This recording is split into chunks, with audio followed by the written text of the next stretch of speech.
As-tu déjà ressenti ce désir intense que quelqu'un revienne dans ta vie, mais sans supplier, sans désespoir? Imagine qu'au lieu de courir après cette personne, tu deviennes quelqu'un de tellement précieux et irrésistible qu'elle finisse, malgré elle, par te supplier de revenir.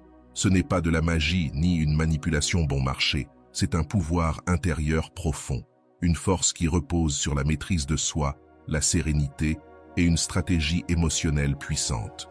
Dans ce voyage, tu vas découvrir comment transformer ton énergie, comment cultiver cette présence magnétique qui éveille à la fois le regret et le désir sincère chez celui ou celle qui t'a quitté. Prépare-toi à apprendre les secrets qui transformeront à jamais la dynamique de tes relations et te permettront de garder le contrôle dans le calme et la dignité. Avant de commencer, je veux que tu prennes un instant et que tu écrives en commentaire « Mon changement commence maintenant » avec le stoïcisme. Fais-le comme un engagement envers toi-même, un premier pas vers la meilleure version de toi. On avance ensemble. Numéro 1. Cultive ton indépendance émotionnelle. Quand tu apprends à ne plus dépendre émotionnellement de quelqu'un, tout change. Tu ne vis plus dans l'attente d'un message, d'un appel, d'un signe. Tu n'es plus suspendu à savoir s'il te cherche, s'il t'ignore ou s'il pense à toi, parce que ton centre ne se trouve plus à l'extérieur, mais en toi-même.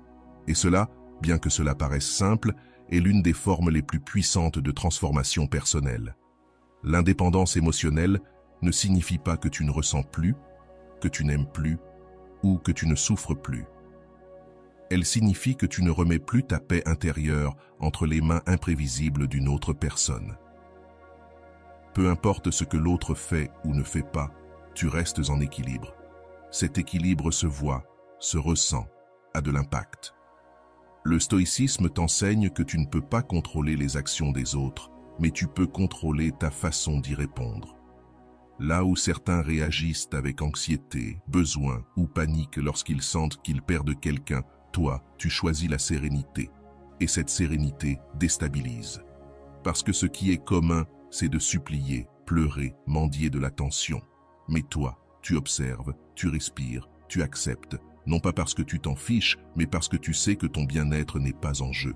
Tu n'as pas besoin que quelqu'un revienne pour te sentir bien. Tu vas déjà bien, et cette vérité bouleverse la dynamique.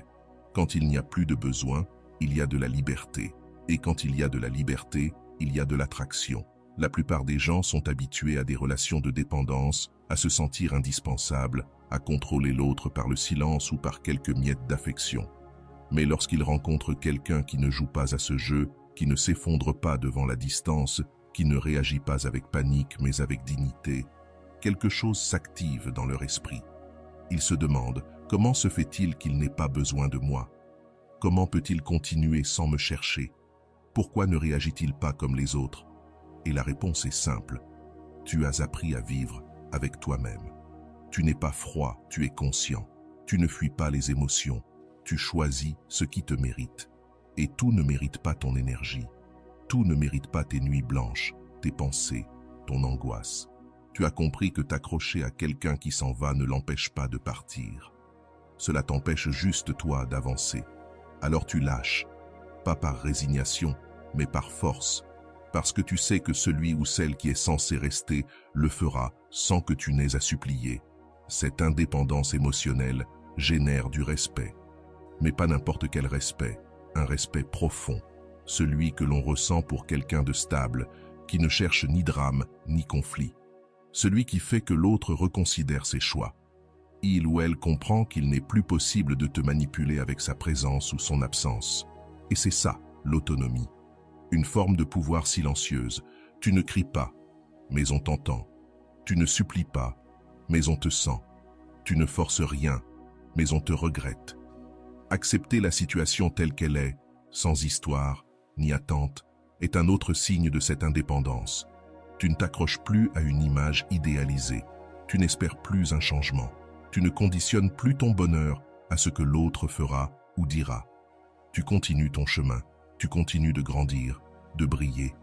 Et sur ce chemin, tu attires différemment.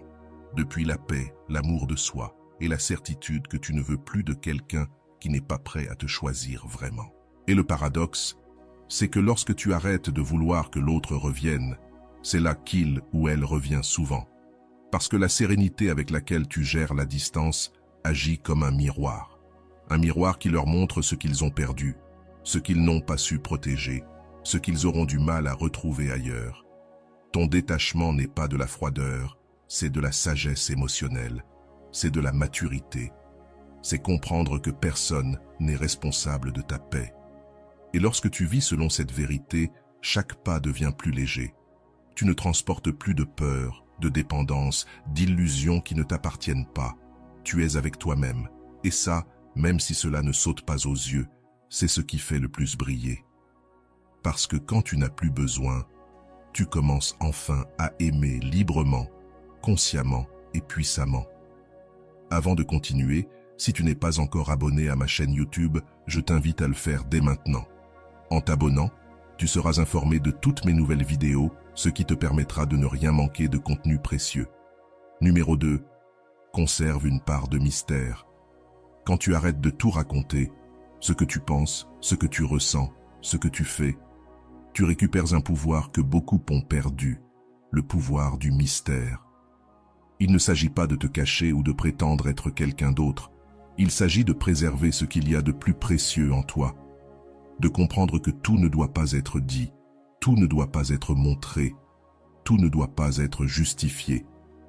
Dans un monde où tout le monde cherche désespérément l'attention, celui qui sait garder le silence, choisir ce qu'il montre et ce qu'il garde pour lui, devient un mystère irrésistible. Et ce mystère éveille la curiosité de ceux qui croyaient tout savoir de toi. Le mystère n'est pas une façade, c'est une stratégie consciente, une manière de comprendre que la valeur réside aussi dans ce qu'on ne dit pas. Quand une personne ne peut plus prédire tes réactions, elle commence à t'observer de plus près. Elle se demande pourquoi tu ne réagis plus comme avant, pourquoi tu n'es plus toujours disponible, pourquoi cette paix intérieure semble inébranlable. Cette incertitude n'éloigne pas, elle attire, car à l'ère de la rapidité et de l'instantané, celui qui prend son temps devient précieux. C'est toi qui choisis quand apparaître, quand parler, quand t'ouvrir. Ce n'est pas de la froideur, c'est de la modération. Il ne s'agit pas de devenir distant par orgueil, mais d'instaurer un équilibre qui te protège. Tout le monde ne mérite pas de connaître ton intimité, tes projets, tes doutes, tes combats. Certains moments t'appartiennent, et cette réserve digne augmente ta valeur. Dosage de la communication, disponibilité choisie, non pas par manipulation, mais parce que ton temps ne tourne plus autour de ceux qui n'ont pas su te valoriser. Cela change tout. Avant, tu étais constant, prévisible, ouvert. Maintenant, tu es sélectif, posé, mystérieux. Le mystère, c'est aussi une évolution silencieuse. Grandir sans le dire, guérir sans l'exposer, s'élever sans chercher l'approbation. Et cette transformation discrète surprend, car celui ou celle qui pensait te connaître ne reconnaît plus la version actuelle de toi. Tu as changé, et tu ne l'as annoncé à personne. Et cette imprévisibilité éveille une envie profonde de se rapprocher, de comprendre. Mais tu n'expliques plus, tu ne justifies plus, tu vis. Et cette vie intérieure, riche, stable, consciente, devient ton plus grand pouvoir d'attraction. Être un mystère ne veut pas dire cacher tes émotions. Cela veut dire ne pas les offrir à n'importe qui. Cela ne veut pas dire jouer l'indifférence. Cela veut dire que ta présence devient précieuse, car elle est rare, mesurée, authentique. C'est un acte d'intelligence émotionnelle, d'amour de soi et de stratégie relationnelle. Car si tu es toujours là, si tu dis toujours tout, si tu réagis immédiatement à chaque sollicitation, tu deviens prévisible. Et ce qui est prévisible cesse d'émouvoir. Mais s'il y a des silences, des absences, des pauses où l'on ne te trouve pas, alors l'absence crée le désir. Tu deviens ce mystère qui maintient la tension émotionnelle, parce qu'on ne sait jamais quand tu vas apparaître, ni ce que tu vas dire, ni comment tu vas réagir, et cela génère de l'intrigue, de la tension. Non pas parce que tu manipules, mais parce que ton essence évolue, et personne ne veut rater la prochaine version de quelqu'un qui est en constante transformation. Se réinventer sans se justifier, ce n'est pas de l'arrogance. C'est de l'indépendance. et ceux qui t'observent de loin commencent à être attirés par cette nouvelle énergie qu'ils ne peuvent plus contrôler. Ne cherche pas à te faire deviner entièrement, ni à être possédé d'avance. C'est là que réside le pouvoir du mystère, inviter à l'exploration sans tout dévoiler. Laisser des indices, mais pas la carte complète. Être clair dans ta présence, mais profond dans ta réserve. Le mystère est un art, et toi, tu es l'artiste. Et quand tu maîtrises cet art avec équilibre, son impact est immense. Celui qui pensait t'avoir acquis te regarde désormais en silence et se demande « Qui es-tu devenu ? Comment as-tu pu changer autant sans moi ?» C'est là que naît le désir de revenir. Pas vers la personne que tu étais, mais vers celle que tu es devenue. Mais cette fois-ci, c'est toi qui décides. Tu ouvres la porte ou tu la laisses fermer. Car le mystère t'a rendu inoubliable. Deuxième clé, montre ta vraie valeur. Quand tu cesses de chercher l'approbation et que tu choisis de te reconnecter à toi-même, tout change. Tu n'as plus besoin de l'entendre, ni qu'on le valide de l'extérieur. Tu marches différemment, tu parles différemment, tu regardes différemment. Car montrer ta valeur, ce n'est pas hausser la voix, ni crier ce que tu mérites. C'est ce silence ferme avec lequel tu fais face au monde et dis, sans un mot, je sais qui je suis. Le stoïcisme ne t'enseigne pas à prouver quoi que ce soit. Il t'apprend à te sentir suffisant de l'intérieur, à ne pas faire dépendre ta valeur du regard, du choix ou de l'acceptation des autres. Et c'est là que l'inattendu se produit. Ceux qui t'ignoraient remarquent enfin ta présence, au moment même où tu ne l'offres plus. Ceux qui s'étaient éloignés sentent qu'ils ont perdu quelque chose qu'ils n'avaient jamais vraiment su apprécier. Se montrer précieux, ce n'est pas se construire une image parfaite. C'est refuser de s'excuser pour ses standards, pour son besoin de paix, pour son exigence de respect. C'est se regarder dans le miroir et voir une personne qui ne se contente plus de peu, qui ne quémande plus l'affection, ni quelques miettes d'attention. L'autosuffisance émotionnelle n'est pas de l'indifférence, c'est de la plénitude. Tu n'es plus incomplet sans cette personne. Tu ne cherches plus à être complété, car tu es déjà entier. Et ça, c'est magnétique. Car lorsqu'une personne réalise que tu peux être heureux sans elle, elle commence à se demander pourquoi elle ne fait plus partie de ta vie. Avoir des limites claires est aussi une manière de montrer ta valeur. Ne pas permettre ce qui te diminue, ne pas tolérer ce qui t'épuise, ne pas accepter ce qui te fait douter de toi. Celui qui fixe des limites n'essaie pas de contrôler, il montre qu'il se respecte profondément. Et ce respect envoie un message fort. Mon temps, mon énergie, ma présence ne sont pas gratuits. Ils sont un privilège, pas un droit. Et quand quelqu'un les perd, il comprend enfin ce que cela coûtait de les avoir. Tu n'as pas besoin de changer ton essence pour plaire. Tu dois seulement te souvenir de qui tu étais avant d'oublier ta propre valeur. Le stoïcisme t'entraîne à cette reconnexion, à ce retour à toi-même, à marcher la tête haute, même avec le cœur brisé. Car il ne s'agit pas de paraître fort, mais de l'être vraiment. Et cette force-là, ce n'est pas de la froideur ni de la vengeance, c'est de la clarté.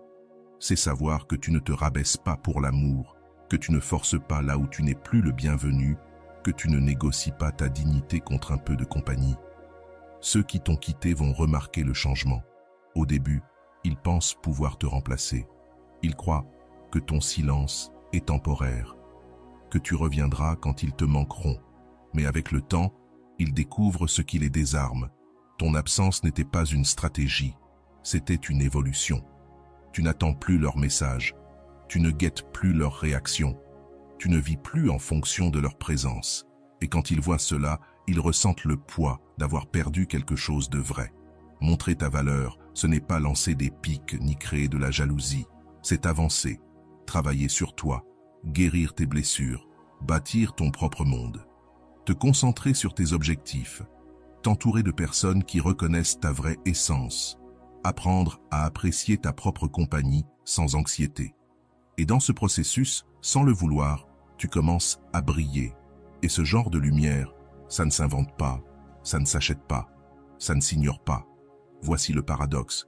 Quand tu n'as plus besoin qu'ils reviennent, c'est là qu'ils ressentent le plus ton absence, parce qu'ils ne peuvent plus te manipuler avec leur attention intermittente, parce qu'ils ne peuvent plus te retenir avec des promesses creuses, parce qu'ils ne peuvent plus te blesser avec leur indifférence.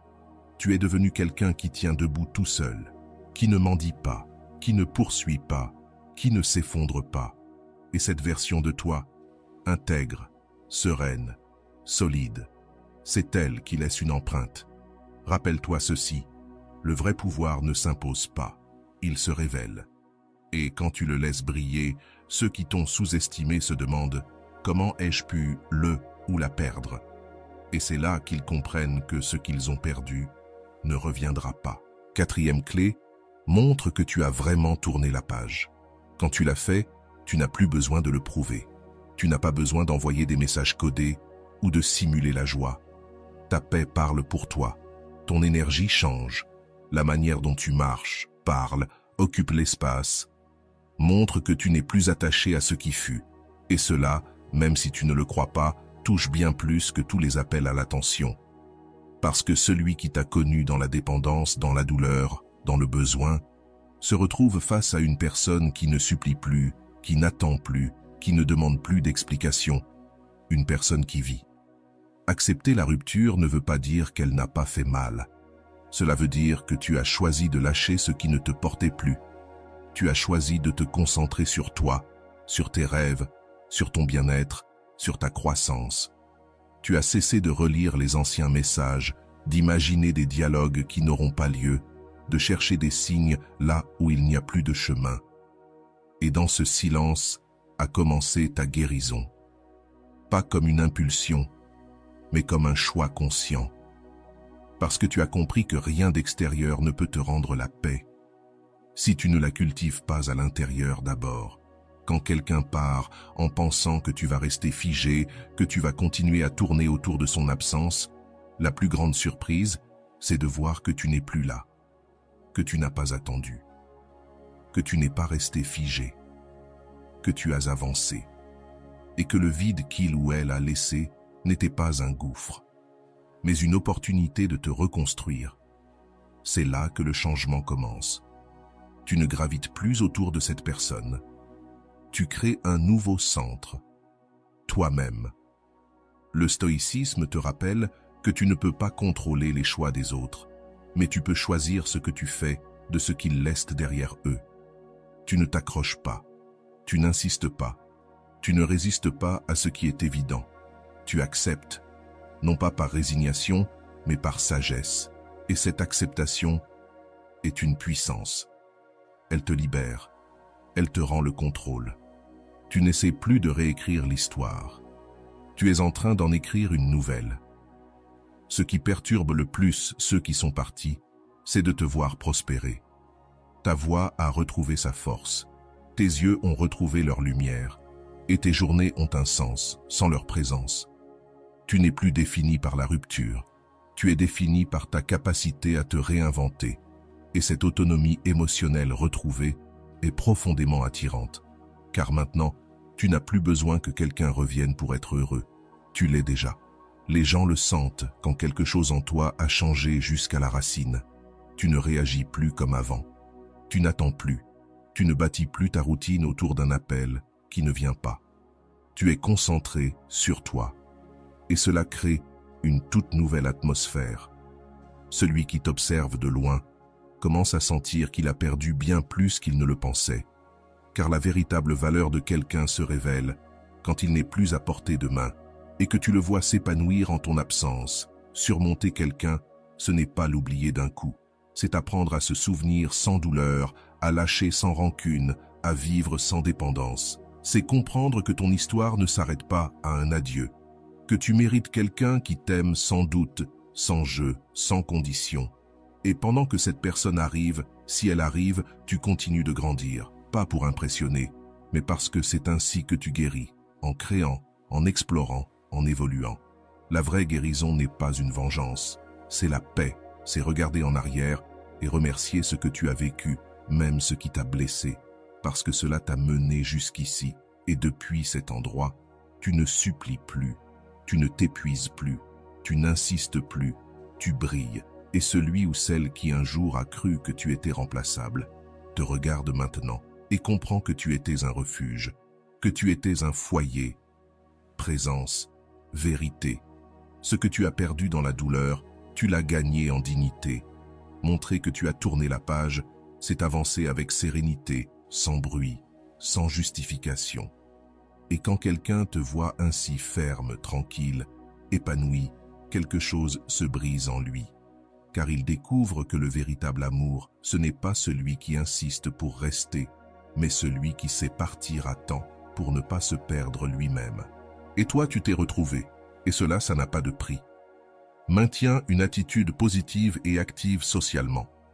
Quand tu choisis de te lever avec le sourire, même après avoir été blessé, tu envoies un message bien plus puissant que n'importe quel reproche. Je vais bien sans toi. Et ce n'est pas un masque, c'est un choix de vie. Tu as compris que la positivité ne consiste pas à nier la douleur, mais à refuser d'y rester coincé.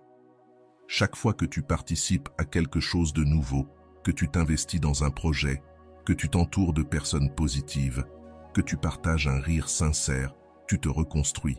Tu montres que ta vie continue, non pas par vengeance, mais par détermination. Et cela, même si tu ne le dis pas, se voit, se sent, s'admire. Les gens le remarquent, une vie riche, pas un luxe, mais en expérience. Tu recommences à fréquenter des lieux que tu évitais, à parler à de nouvelles personnes, à t'engager dans des activités qui te font grandir. Tu ne restes pas dans l'attente que quelqu'un revienne pour commencer à vivre. Tu es déjà en train de vivre. Et ceux qui se sont éloignés le voient. Ils s'attendaient à te voir en pause, éteint, triste. Mais ils te trouvent présent, actif, engagé. Et ça casse l'histoire qu'ils s'étaient racontée sur toi. Tu n'es plus la personne figée dans la douleur. Tu construis quelque chose de plus grand que les souvenirs. La vraie positivité n'est pas naïve. Tu sais que tout ne se passe pas comme prévu, mais malgré tout, tu choisis de garder une mentalité de croissance. Tu sais que les blessures ne disparaissent pas du jour au lendemain, mais tu sais aussi qu'elles ne méritent pas de diriger ta vie. Alors tu agis, tu avances, tu te connectes. L'engagement social n'est pas une distraction, c'est une expansion. C'est redécouvrir ta propre valeur au-delà d'une relation. C'est te rappeler que tu comptes, toi aussi, dans d'autres espaces, dans d'autres regards, dans d'autres projets. Et c'est là que quelque chose de différent commence à fleurir en toi. Une lumière authentique. Tu ne fais pas semblant que tout va bien. Tu fais en sorte que ce le soit. L'enthousiasme qui naît de ton engagement dans quelque chose de significatif ne peut pas être simulé. Cette énergie, cette vitalité, cette force que tu projettes, crée un contraste immense avec l'image de quelqu'un d'isolé, figé ou suppliant. Maintenant, tu es mouvement, tu es but, tu es évolution. Les réseaux sociaux aussi ont leur rôle à jouer, mais pas depuis l'ego, depuis la présence. Tu partages ta croissance, tes réussites, tes progrès avec naturel, sans chercher à attirer l'attention. Et c'est justement ce qui attire le plus l'attention. Parce que celui qui t'observe de loin commence à sentir qu'il est en train de rater quelque chose. Que toi, sans lui, tu es en train de t'épanouir. Qu'il y a une vie là-bas, dehors, à laquelle il n'appartient plus, et que cette vie a l'air magnifique. L'autonomie émotionnelle se voit quand tu t'engages avec le monde sans rien attendre en retour. Tu n'attends plus que quelqu'un reconnaisse tes efforts. Tu les fais pour toi, et ça inspire. Tu ne fais pas tout cela pour qu'on revienne. Tu le fais parce que tu mérites une existence pleine, active et porteuse de sens. Mais, ironiquement, c'est justement cette indépendance qui réveille le désir chez celui qui croyait pouvoir t'oublier facilement. Parce que maintenant, chaque fois qu'il tombe sur une photo de toi, un commentaire, ou une histoire où tu brilles sans effort, il ressent une piqûre. J'ai eu ça, et je l'ai laissé partir. Ce n'est pas de la culpabilité, c'est de l'impact. Car il comprend maintenant que tu étais bien plus qu'une émotion. Tu étais une énergie vivante, un cœur ouvert, une présence transformatrice. Et perdre cela, ça fait mal. Parce qu'il ne s'agit pas juste de te regretter. Il s'agit de réaliser que, pendant qu'il doutait, Tu as décidé d'avancer. Pendant qu'il s'éloignait, tu t'es choisi. Pendant qu'il espérait que tu t'effondres, tu t'es reconstruit. Et aujourd'hui, cette nouvelle version de toi est plus vivante que jamais. Et elle ne s'arrêtera pas. Parce que tu as compris que ton bonheur ne dépend pas de celui qui t'a quitté, mais de tout ce que tu es prêt à bâtir. Transforme ton attitude et ton comportement. Quand tu changes ton attitude, tu changes l'énergie que tu projettes. Et cette nouvelle énergie, différente, inattendue, change aussi la manière dont les autres te perçoivent. Tu ne réagis plus comme avant. Tu ne retombes plus dans les mêmes pièges. Tu ne laisses plus le chaos extérieur perturber ta paix intérieure, et ça déstabilise. Parce que celui qui était habitué à une version faible, impatiente, dépendante de toi, se retrouve maintenant face à quelqu'un qui ne supplie plus, qui ne cherche plus l'approbation, qui ne répète plus les vieux schémas. Ce contraste devient un miroir qui les pousse à reconsidérer ce qu'ils prenaient pour acquis. Le stoïcisme t'enseigne que tu ne peux pas contrôler ce que les autres font, mais tu peux toujours choisir qui tu es face à cela. Il ne s'agit pas de changer pour plaire, mais d'évoluer pour toi, depuis toi, pour toi. Tu comprends que la vraie transformation ne vient pas de l'extérieur, mais de la façon dont tu choisis de penser, d'agir et de ressentir dans chaque situation. Quand tu fais face à un rejet, une absence ou une déception avec maturité et équilibre, tu casses les attentes. Tu montres que tu n'es plus réactif mais conscient, que tu n'agis plus depuis la blessure mais depuis la guérison. Ce changement n'a pas besoin d'être annoncé, il suffit de le vivre. Tu ne te disputes plus pour tout, tu ne réponds plus immédiatement, tu ne te justifies plus, tu ne te défends plus. Le silence devient ton bouclier, la sérénité ton langage, et celui qui te manipulait par la distance ou l'indifférence ressent soudain qu'il n'a plus d'emprise sur toi. Parce que ton attitude a changé, parce que tes décisions ne dépendent plus de l'autre, parce que tu as appris à te soutenir toi-même. Cette version de toi plus solide, plus concentrée, plus ferme et profondément attirante. Pas parce qu'elle montre, mais parce qu'elle dégage. L'évolution. Changer d'attitude, c'est aussi lâcher le besoin de prouver. Tu ne cherches plus à être compris, valorisé ou choisi. Tu te choisis toi-même chaque jour. Et ça se voit dans la façon dont tu prends soin de toi, dans la façon dont tu parles, dans les choix que tu fais sur ce que tu laisses entrer dans ta vie. Tu n'es plus prisonnier du passé, ni obsédé par l'avenir. Tu es ici, maintenant, marchant vers l'avant, avec assurance, sans te retourner pour vérifier si quelqu'un te suit. Parce que tu sais que ceux qui doivent vraiment être dans ta vie s'aligneront avec ta nouvelle fréquence. Ce qui frappe le plus, ce n'est pas que tu aies changé, c'est comment tu l'as fait, sans rancune, sans drame, sans explication, avec dignité, avec but, avec direction. Parce que ce changement n'était pas une réaction, c'était une décision.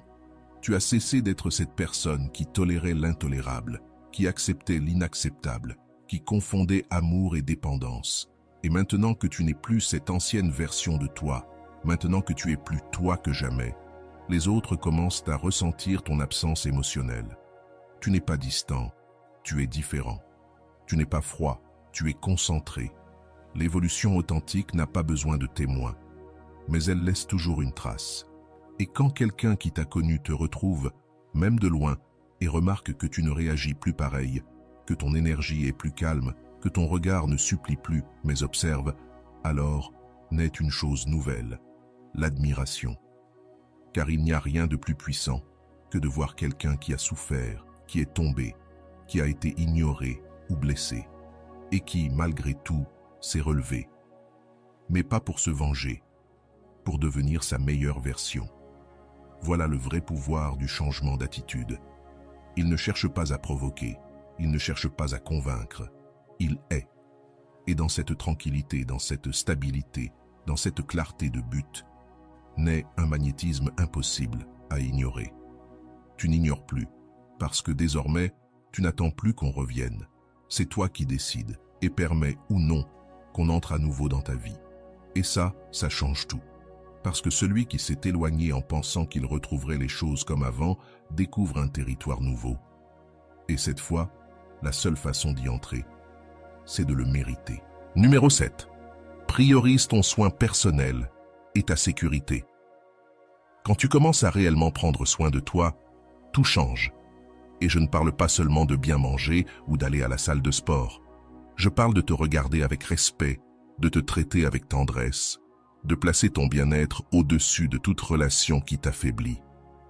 Le soin de soi, ce n'est pas de la vanité, c'est de la dignité.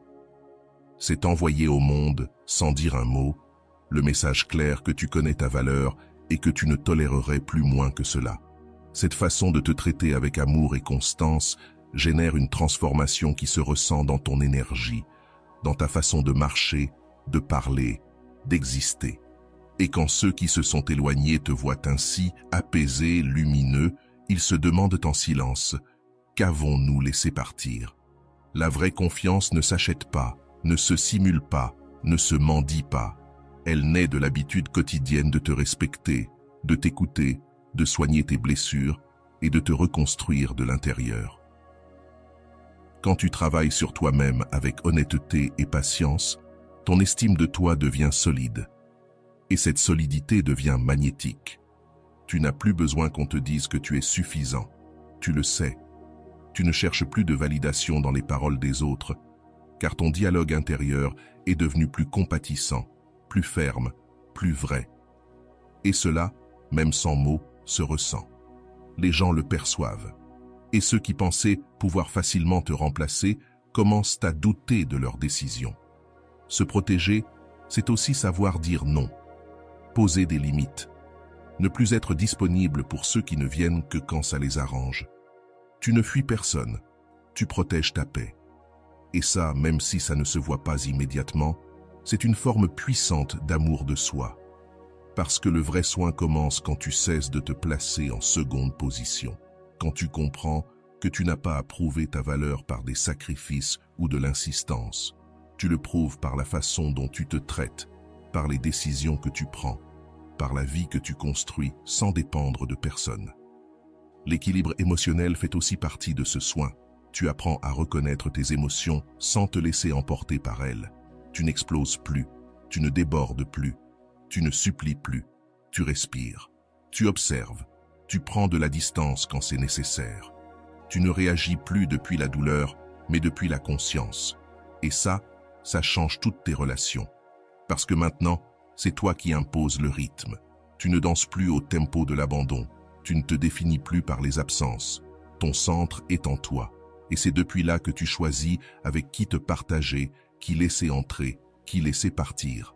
Spirituellement, tu deviens plus solide. Tu n'en parles peut-être pas, mais ça se voit dans ta façon de remercier, de pardonner, de lâcher prise sur ce que tu ne peux pas contrôler. Tu ne cherches pas la vengeance, tu cherches la paix.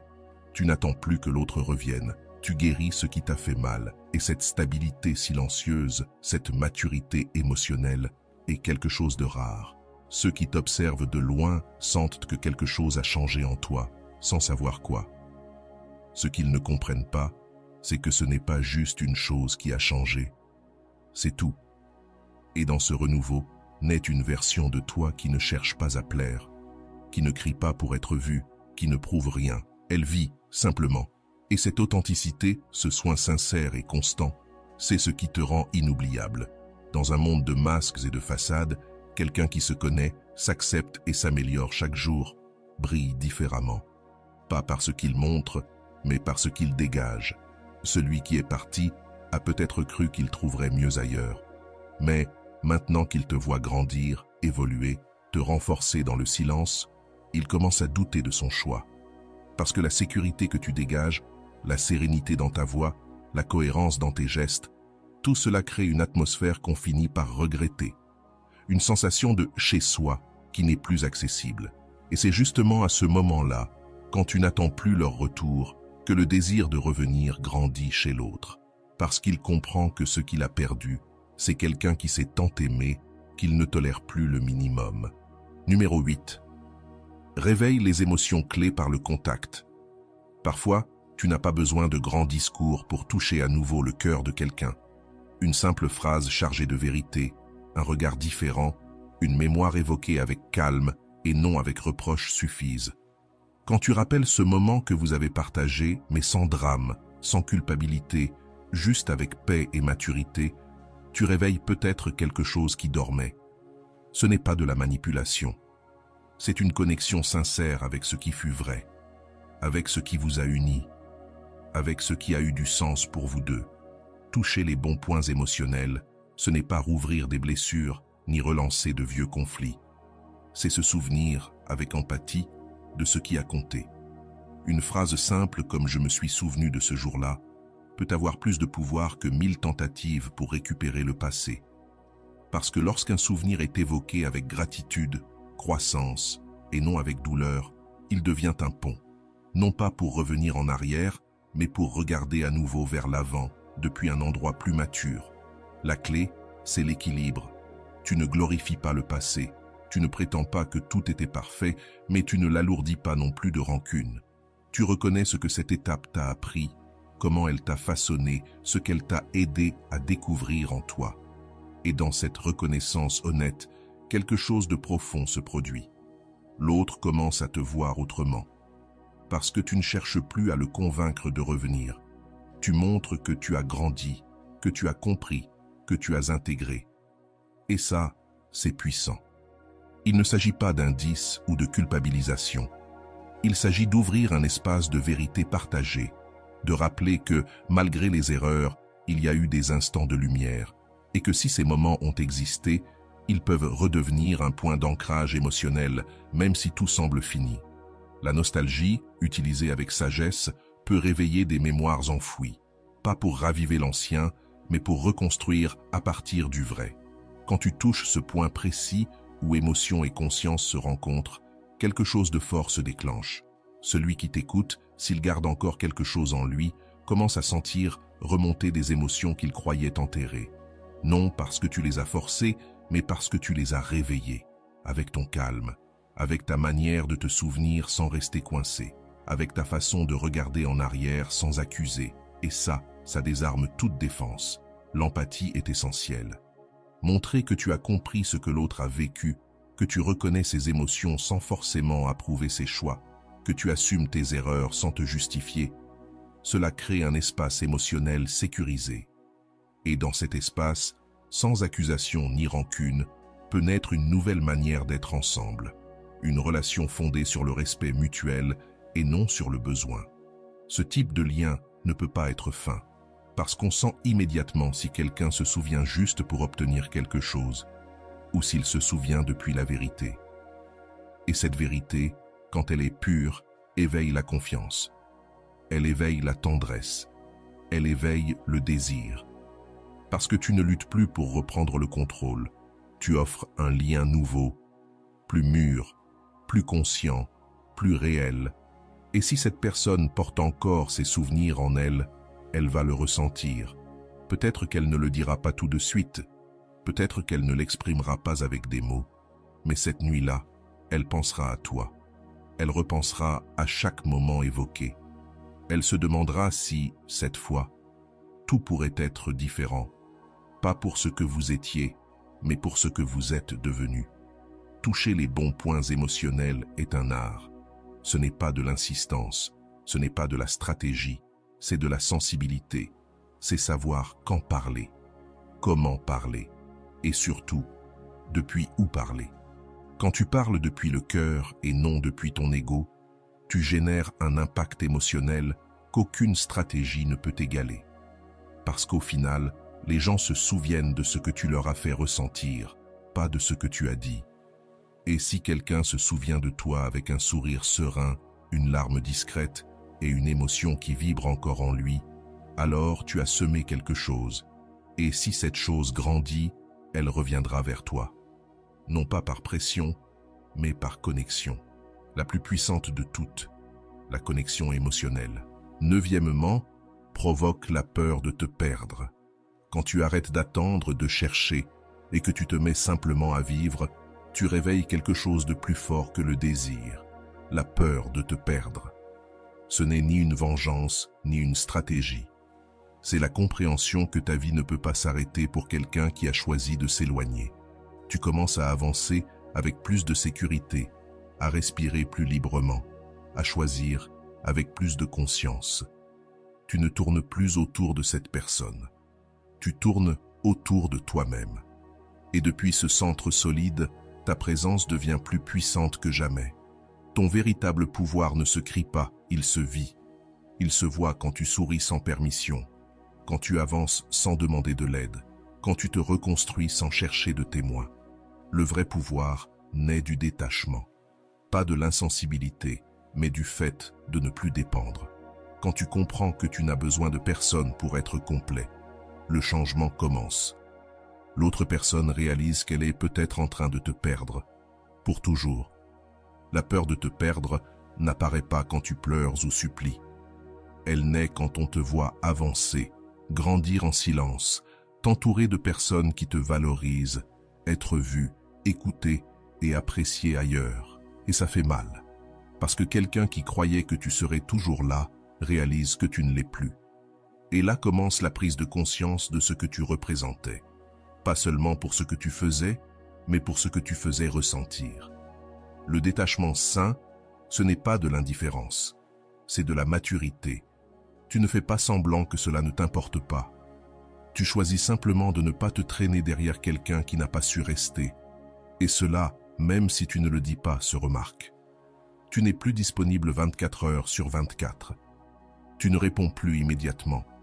Tu n'as plus besoin de justifier ton absence, car tu es présent dans ta propre vie.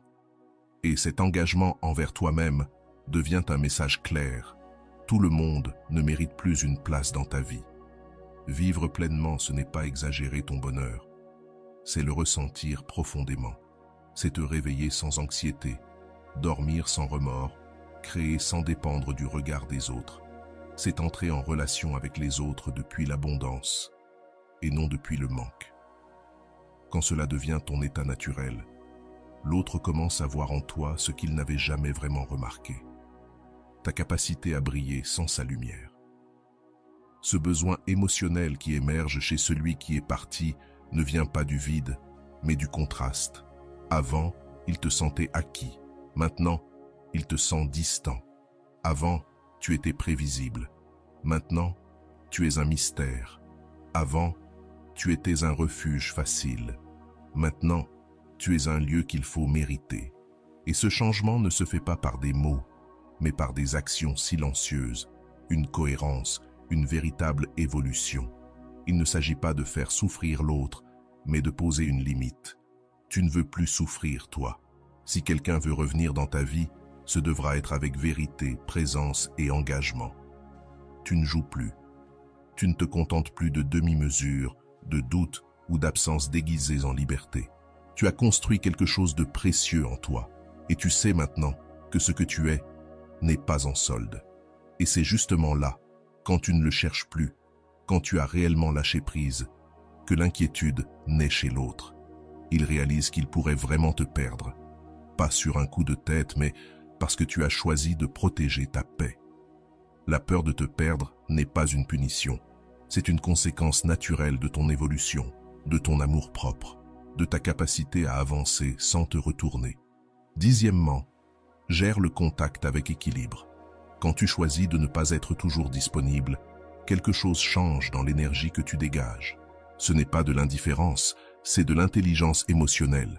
Il ne s'agit pas de couper tout lien comme une sanction, mais d'utiliser le silence et la modération pour retrouver ton centre. Chaque fois que tu retiens ce message impulsif, tu choisis de ne pas agir depuis l'anxiété. Tu dis, sans mots, que tu n'es plus là où on te trouvait avant. Et cette petite pause, cet espace entre toi et l'autre personne, commence à créer un vide qu'on ressent et qu'on pense. Le stoïcisme nous enseigne que l'équilibre est plus fort que tout excès, que la patience a plus d'impact que la précipitation et que tu n'as pas besoin d'être constamment présent pour être mémorable. Au contraire, parfois, moins c'est plus. Parce qu'écrire sans cesse, expliquer, chercher, donne malgré toi une impression de besoin. Et ce qui paraît comme un besoin perd de sa puissance. Mais quand tu maîtrises l'art d'apparaître avec intention et de te retirer avec dignité, tu crées un rythme émotionnel qui intrigue, et ce qui intrigue attire. Le contact modéré a une puissance silencieuse. Un message simple, clair, posé, sans exigence, peut résonner plus qu'un flot de paroles vides. Ce qui est dit avec calme, ce qui reste en suspens, ce qu'on ne répète pas, se retient, se repasse en boucle dans l'esprit. Et toi, pendant ce temps, tu ne restes pas là à attendre une réponse. Tu vis, tu grandis, et cela se voit dans chaque interaction. Tu n'es plus là pour combler les manques, mais pour partager des moments précieux. Et cela élève ta présence. Quand quelqu'un réalise que tu n'es plus accessible comme avant, il commence à se demander pourquoi. Qu'est-ce qui a changé? Pourquoi ce calme? Pourquoi cette distance qui ne blesse pas, mais ne laisse plus le même accès? C'est là que naissent des questions qui ne se posaient pas auparavant. La valeur de ta présence se redécouvre. Parce que maintenant, tu ne te donnes plus, tu ne t'imposes plus, tu n'insistes plus. Tu es là, mais autrement. Tu es là, avec intention. Et cela a du poids. Chaque fois que tu doses le contact, tu affirmes ton autonomie. Tu n'as plus besoin de validation à chaque mot. Tu n'attends plus un signe pour agir. Tu te laisses guider par ce qui est bon pour toi. Et dans ce choix, tu protèges ta dignité. Si quelqu'un veut te retrouver, il devra le faire avec sincérité, avec une réelle intention, pas avec des gestes tièdes ou une attention à moitié. La modération filtre. Elle révèle qui te manque vraiment et qui cherche juste à flatter son ego. Cette approche ne te renforce pas seulement. Elle fixe un nouveau standard. Tu ne veux plus rejouer les vieux schémas. Accéder à toi devient un privilège, plus une habitude. Et ce changement, bien que discret, transforme la relation. Celui qui veut être avec toi devra le faire avec respect, avec admiration, avec un désir sincère de reconnexion, pas avec l'aisance de croire que tu seras toujours là. Et pendant ce temps, tu continues ton chemin. Tu n'utilises pas la modération comme tactique de manipulation, mais comme une manière de te préserver. Tu apprends que tout silence n'est pas rejet, et toute distance n'est pas froideur. Parfois, l'espace est nécessaire pour se retrouver, pour reprendre de la perspective, pour revenir avec une énergie plus saine. Et si l'autre personne comprend cela aussi, le retour peut être vrai. Mais si ce n'est pas le cas, tu iras bien quand même. Car tu n'attends plus, tu choisis. Tu ne réclames plus d'attention, tu as trouvé de la clarté. Le contact modéré te rend rare. Et ce qui est rare prend de la valeur. Non pas parce que tu es inaccessible, mais parce que tu n'es plus là pour jouer. Et si quelqu'un veut vraiment te rejoindre, il devra le faire avec présence, avec sincérité, avec une intention claire. Parce que toi, pendant ce temps, tu continues à grandir dans le silence, avec la paix de celui qui sait ce qu'il vaut, et qui ne va plus jamais se brader pour quelqu'un qui ne le comprend pas. Et voilà. J'espère que vous avez trouvé beaucoup de valeur dans cette vidéo. Merci d'être resté jusqu'à la fin de cette vidéo. J'adore quand vous faites ça. Si vous avez bien compris les enseignements de cette vidéo, vous pouvez écrire en commentaire « Mon temps est précieux ». J'espère vous revoir dans une autre vidéo.